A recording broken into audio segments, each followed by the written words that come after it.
ना अब हम डायग्राम देखने जा रहे हैं कि लॉ ऑफ वेरिएबल प्रोपोर्शन का डायग्राम किस तरीके से बनता है। देखिए आज मैं आपको कुछ बेसिक सिखाने जा रहा हूं डायग्राम्स बनाने के। सबसे पहले आप उन पे फोकस करिए। देखो कोई भी चीज जब इंक्रीज होती है ना तो तीन चीजें होती हैं, या तो वो इंक्रीजिंग रेट से इंक्रीज होती है जैसे आपने टीपी देखा, या वो कांस्टेंट रेट से इंक्रीज होती है हर बार सेम चेंज, या वो डिक्रीजिंग रेट से होती है जैसे आपने सेकेंड स्टेज में देखा। अब ध्यान से देखिए डायग्राम। अगर अभी कोई लॉ वेरिएबल प्रोपोर्शन के भी कुछ बेसिक्स मैं आपको सिखा रहा हूं। कोई भी चीज जब इंक्रीज होती है तो या तो इंक्रीजिंग रेट से होती है, या कांस्टेंट रेट से, या डिक्रीजिंग रेट से। अगर वो कांस्टेंट रेट से हो रही है इंक्रीज तो diagram will be like this. अगर वो डिक्रीजिंग रेट से हो रही है it will be like this.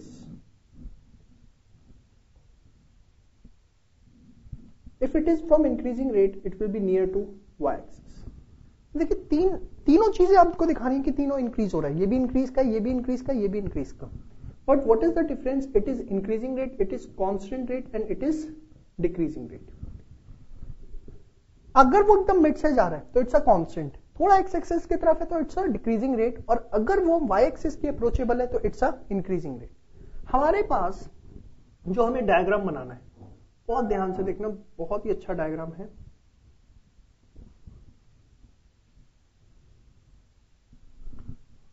सबसे पहले एक्स एक्सिस पर आएगा आपका यूनिट्स ऑफ वेरिएबल फैक्टर। यहां पर आपका आएगा टीपी, एपी, एमपी। बहुत आराम से एक एक चीज हम देखने जा रहे हैं। सबसे पहले what is the nature of TP? अभी बता चुका बहुत बार। टीपी पहले इंक्रीज होता है विद द इंक्रीजिंग रेट, फिर with the decreasing rate, and फिर इट स्टार्ट्स फॉलिंग। गुड। तो पहले इंक्रीज करवाना है विद द इंक्रीजिंग रेट। तो मैंने टीपी बनाया,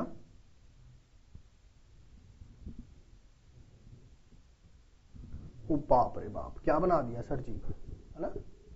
देखो आप देखो, सबसे पहले इतने पोर्शन को सिर्फ भूल जाओ, आगे की चीज आप देख रहे हो। मैंने थोड़ा सा वाई बीचों बीच से नहीं लिया, बीच से थोड़ा ऊपर लिया। Why so? Because it is increasing with the increasing rate. Increasing rate से फिर मैक्सिमम होता है और फिर क्या करता है? फॉल। अब सर पहले वो इंक्रीजिंग रेट से करता है, फिर डिक्रीजिंग रेट से भी तो करता है, वो कहां है? मैं आपको सब बताऊंगा आराम से। सिर्फ आप एक एक चीज देखिए।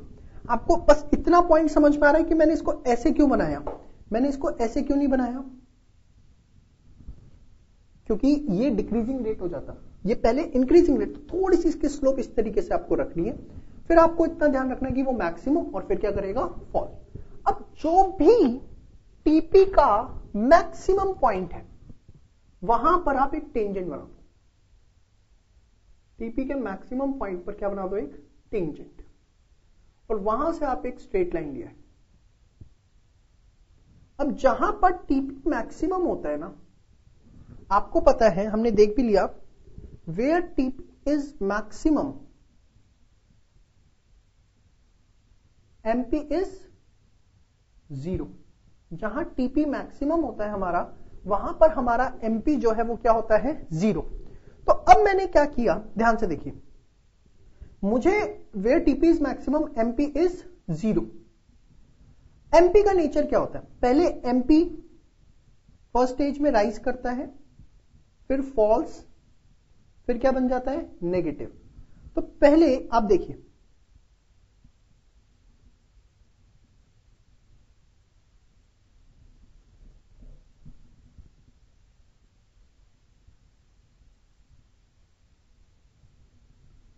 एमपी हमें बनाना है। एमपी पहले राइज करेगा, थोड़ा सा गलत, एक बार में दिक्कत आ सकती है। देखिए ये किस तरीके से बना प्लीज। सबसे पहले एमपी हमारा राइज कर रहा है। एमपी ने क्या किया? राइज करने के बाद हमें पता है सेकंड स्टेज में आती क्या करता है? वो फॉल। और थर्ड स्टेज में वो कब जाता है? जब नेगेटिव हो जाता है। एमपी राइज फिर फॉल, जहां टीपी मैक्सिमम है वहां एमपी क्या है 0 और फिर क्या हो गया नेगेटिव। अब ध्यान से देखिए, जब तक एमपी राइज कर रहा है, वी नो यहां तक राइज कर रहा है, आप देख सकते हैं MP is rising up to this point. जब तक एमपी राइज कर रहा है, this is your first stage. जब तक आपका एमपी राइज कर रहा है, ये क्या चल रही है आपकी फर्स्ट स्टेज। जहां एमपी ने फॉल किया, ये क्या हो गई आपकी सेकंड स्टेज, और जहां एमपी नेगेटिव हुआ वो क्या हो गई आपकी थर्ड स्टेज। एमपी राइज कर रहा है जब तक क्या है आपकी फर्स्ट स्टेज, जहां वो फॉल किया वो क्या है आपकी सेकंड स्टेज, और जब वो नेगेटिव हो गया वो क्या है आपकी थर्ड स्टेज। अब ध्यान से देखिए, जब तक एमपी राइज कर रहा है, you can observe TP is increasing with the increasing rate. यहां से अगर आप ऑब्जर्व करें ना, मैं आपको दिखाता हूं, ध्यान से देखिए। अगर मैं यहां पर एक ग्राफ बना दूं, देखो एक मैंने ग्राफ में ग्राफ बना दिया आपके सब दिखाने के लिए। आप देखो क्या टीपी का वही नेचर है, समवट यहां पर कितना इंक्रीजिंग रेट से था, यहां पे वो कन्वर्ट हो गया किसके अंदर डिक्रीजिंग रेट के लिए। एग्जाम में करने के लिए नहीं है, सिर्फ आपको समझाने के लिए है कि ये वो पॉइंट है जहां फर्स्ट स्टेज खत्म हो रही है, ये वो पॉइंट है जहां फर्स्ट स्टेज खत्म हो रही है। इसका मतलब इस वाले एरिया में टीपी इंक्रीज कर रहा है with the decreasing rate and MP क्या कर रहा है आपका फॉल। या टीपी मैक्सिमम हुआ, वहां एमपी क्या है 0। जैसे ही एमपी नेगेटिव हुआ TP starts falling, it means we are operating in the third stage. Now अब इसमें ध्यान से देखिए, जहां ये अपनी स्पीड चेंज कर रहा है, स्पीड चेंज कर रहा है मतलब पहले ही इंक्रीजिंग रेट से था और फिर ये डिक्रीजिंग रेट से हो गया। मैंने क्यों बोला कि ये यहां इंक्रीजिंग रेट से था या डिक्रीजिंग रेट में, क्योंकि यहां में एंटर कर गया कौन सी स्टेज में, सेकंड स्टेज में। तो this is called as point of inflection. Point of inflection क्या होता है, जहां कोई भी कर्व अपनी स्पीड चेंज करता है वो बन जाता है उसका पॉइंट ऑफ इन्फ्लेक्शन, कि पहले वो इंक्रीजिंग रेट से था फिर किस रेट से इंक्रीज कर रहा है, डिक्रीजिंग रेट से। जो इसका मैक्सिमम पॉइंट है उसको हम बोलते हैं सैचुरेशन पॉइंट। किसी भी कर्व का जो मैक्सिमम पॉइंट है that is called as, technically called as saturation point. TP इसके बाद क्या कर रहा है आपका फॉल। तो आपको ये होपफुली डायग्राम समझ में आया होगा। इन द फर्स्ट, जब तक एमपी राइज करे it's a first stage, when it is falling it's a second stage, and in the final stage it becomes negative.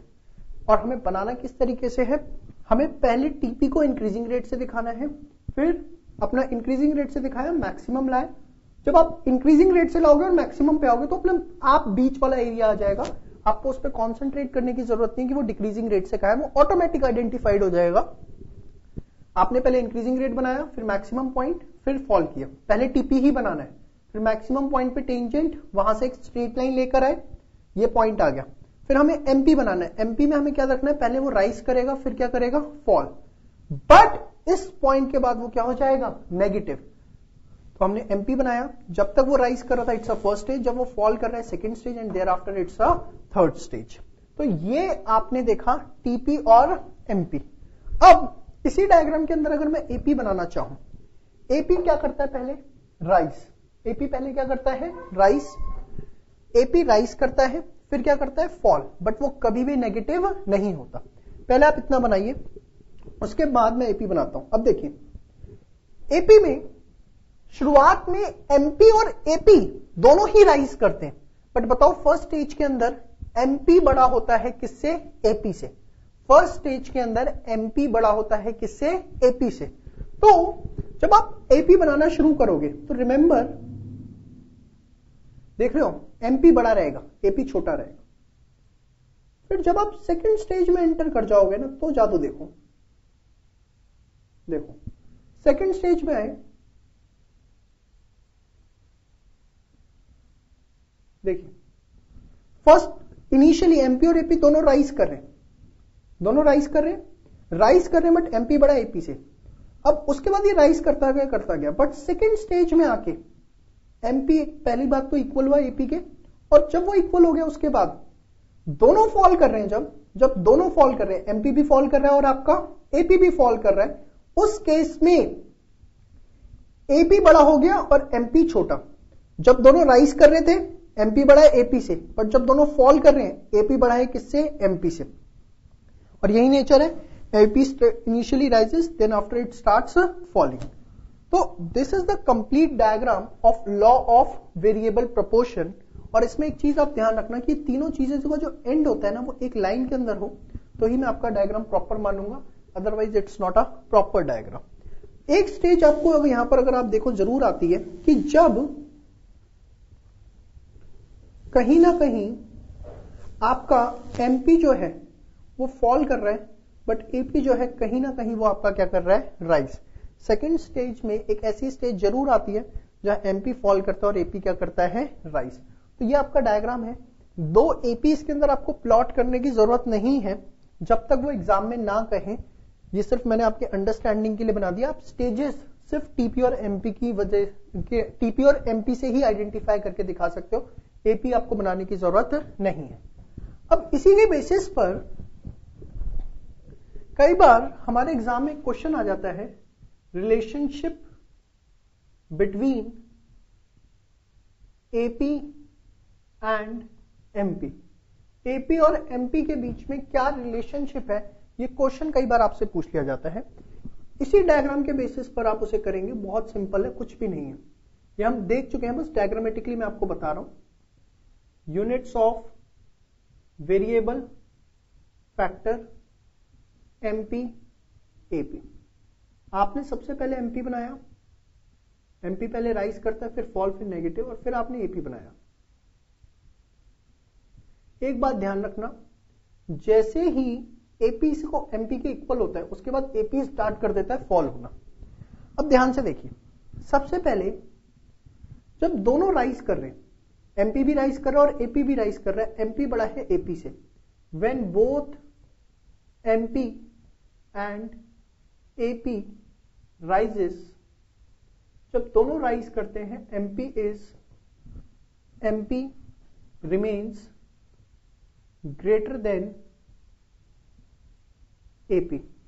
MP जो है वो एपी से बड़ा रहता है. जब दोनों राइज करते हैं एमपी भी और एपी भी, MP rises greater than, MP remains greater than AP.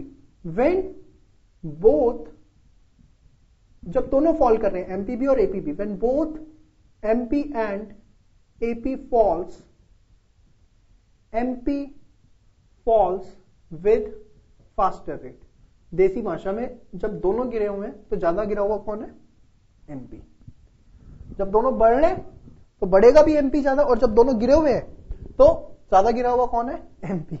तो when both MP and AP rises, MP remains greater than AP. When both MP and AP falls, MP falls with a faster rate. Third, अगर आप देखो MP cuts AP at its maximum point.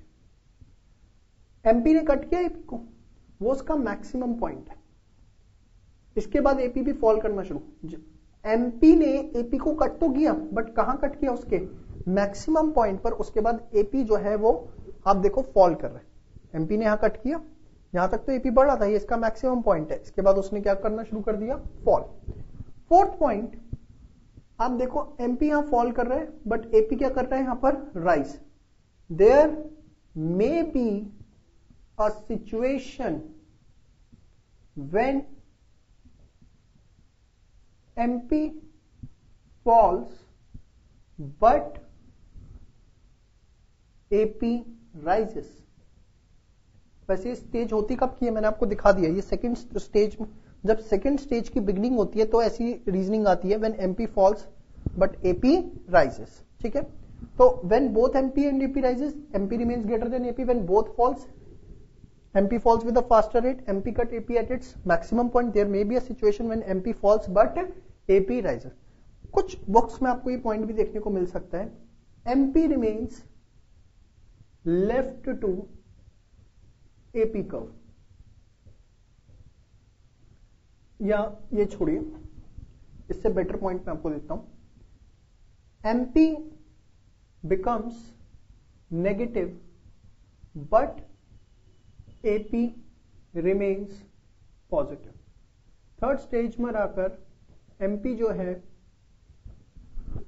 Negative हो जाता है, but AP क्या रहता है, positive. But this is not the main point, आपको सिर्फ इन 4 पॉइंट्स पर बोर्ड एग्जामिनेशन से फोकस करना है। ये आपके मेन 4 पॉइंट्स हैं जो आपको कंसीडर करने हैं। तो this was your complete law of variable proportion.